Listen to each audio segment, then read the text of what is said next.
Hi, this is Sherry Veronica. Now, it is not only this particular quote-unquote community that feels that exclusion taking a toll on them. This is not the only community that will feel this.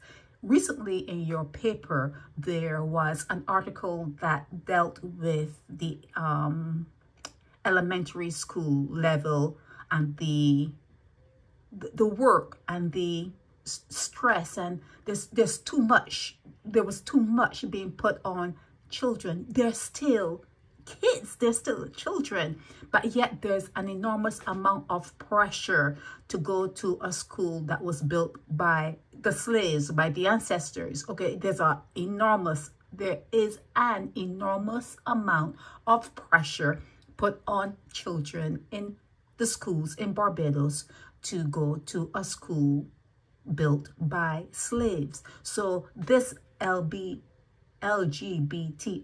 community, they're not the only ones who are feeling the pinch of being discriminated against or being excluded. People, well, children from the age of 11 plus in Barbados, they feel it also.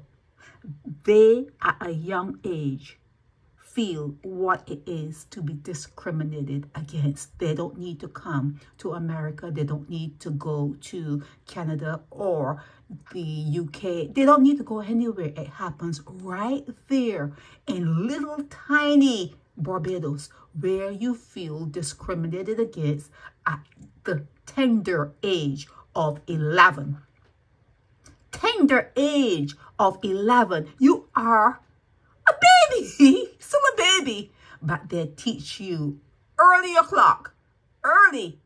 how to start to put other people in boxes, and you start to put your neighbor in a box. The kids that you played in the sand with, you learn how to put them in a box. You learn how to look at them differently, like lesser and you better, or they look at you lesser and think that they are better based on going to a school that was built by slaves.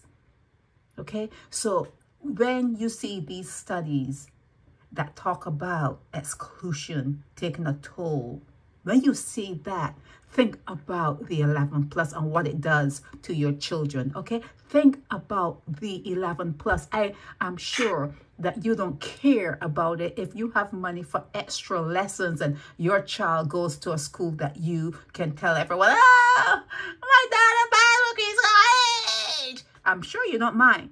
I'm sure you don't mind if your child passes for a school, like I said, that was built by a slave.